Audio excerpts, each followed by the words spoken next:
They now have a chance to make a deal, but that's up to them. And they'll tell you, we're not negotiating. We will not negotiate. Of course they're negotiating. They've been obliterated. Who wouldn't negotiate? They are begging to make a deal. We'll see if we can make the right deal.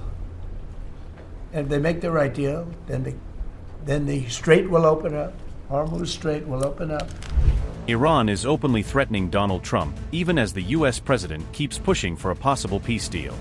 Has Iran released dramatic new war footage as a direct message to welcome any incoming American troops? Is the powerful Iran-backed axis of resistance now set to join this widening war directly against the United States? Is Donald Trump now keeping his finger on the trigger as a peace deal risks rejection from Mojtaba Khamenei? Revealed, what options Donald Trump may still have if Iran refuses to budge and end the war. Iran is increasing its military readiness as speculation grows over a possible United States ground invasion. Iranian media released a video on X indicating that military preparations are now underway for a possible battle. The footage showing those war preparations was released by Iran military media on March 26. Armed soldiers prepared for combat on land and in the air could be seen in Iran's military video. Iran also suggested that proxy groups across the wider Middle East region may join the battlefield. Iran described itself as a true master of ground warfare in an open challenge directed at U.S. troops. A military source told Iranian news agency Tasnim that more than 1 million fighters are ready for battle.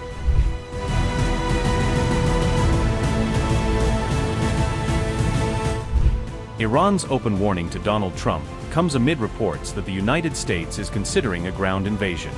Axios reported that the Pentagon is compiling military options for a final blow against Iran that could include ground forces.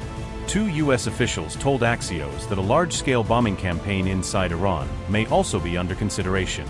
Pentagon officials have already deployed about 2,000 U.S. paratroopers to the Middle East region. Another 4,500 U.S. Marines are also reportedly heading toward the Middle East in case of a ground invasion. Reports indicate Trump is assembling a force of about 7,000 troops after his peace proposal was rejected. Some of Trump's options to pressure Iran into reopening the Strait and stopping the war were outlined in reports. Trump has been presented with various attack options on Iran. This includes invading or blockading Karg Island. Another reported option involves invading Larak, an island tied to Iran's control over the Strait of Hormuz. A separate option involves seizing Abu Musa and 2 smaller islands near the western entrance to the strait. Another measure could involve blocking or seizing ships exporting Iranian oil on the eastern side of Hormuz.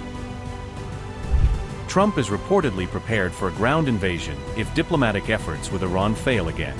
On March 26, Donald Trump repeated his claim that Iran was asking for a peace deal.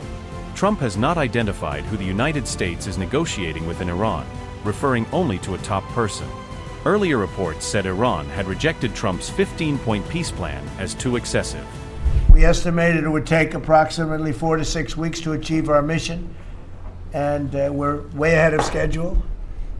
If you look at what we've done in terms of the destruction of that country, I mean, we're way ahead. Think of it, they have no navy, and they had good ships. 154 ships have been shot down and are resting very nicely at the bottom of the sea. And we did that in a matter of less than a week. Because we have the greatest military in the world by far, nobody even close. So we estimated it would take approximately 4 to 6 weeks to achieve our mission. 26 days in, we're really a lot ahead of schedule. The Iranian regime is now admitting to itself that they have been decisively defeated. They're saying to people, this is a disaster. They know it. That's why they're talking to us. They wouldn't talk otherwise. But they're talking to us because they've got a disaster in their hands. They're defeated. They can't make a comeback. We're free to roam over their cities and towns and destroy all of their crazy nuclear weapons and missiles and drones that they're building. And we're doing that. They now have a chance to make a deal, but that's up to them. And they'll tell you, we're not negotiating. We will not negotiate. Of course they're negotiating. They've been obliterated. Who wouldn't negotiate? They are begging to make a deal. We'll see if we can make the right deal. And if they make the right deal, then the Strait will open up. Hormuz Strait will open up. And even now, we don't know if there are any mines. You know, they have 22 they call mine droppers. Think of it, who would have 22 mine droppers? There's a boat that drops mines. Who has 22 mine droppers? Except for people with very evil intention. So every one of those mine droppers has been struck with the same weapon we used to stop drugs from coming into the United States of America. When we hit those boats, it's the exact same weapon, extremely effective. We have unlimited supplies and extremely effective, but they have no more mine droppers. Meanwhile, Iran reportedly threatened to seize another major waterway in the Middle East. Iran warned it could seize the Bab al-Mandab Strait if the United States launches a ground invasion, Tasneem reported. Yemen's Ansarullah is also reportedly ready to enter the battlefield in support of Iran.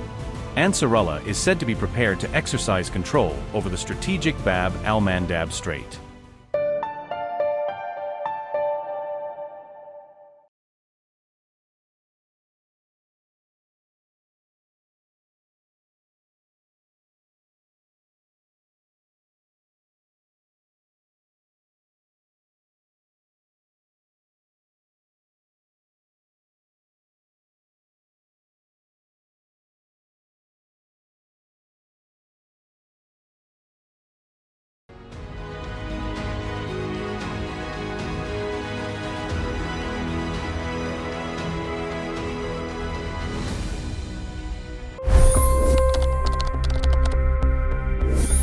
$25 crore गरीब गरीबी को परास्त करके बाहर निकले।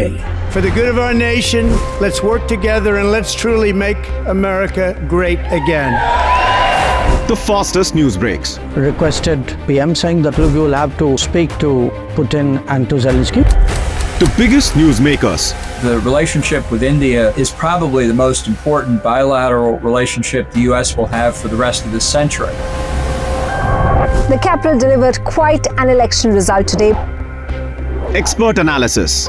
The million-dollar question today is how to stop this dance of death. Ground reports. I'm standing at the crossroad of the Kumbh Mela. Behind me are more than 100 entry guards. Long-form interviews. Exclusionary politics is reflected in Manipur case as well. You don't bother because this is a small state. Deep dive into burning issues. It's often said DRC could be the richest country in the whole world. It's because of what sits underneath. Why exactly did the US topple the Sheikh Hasina government? HD videos.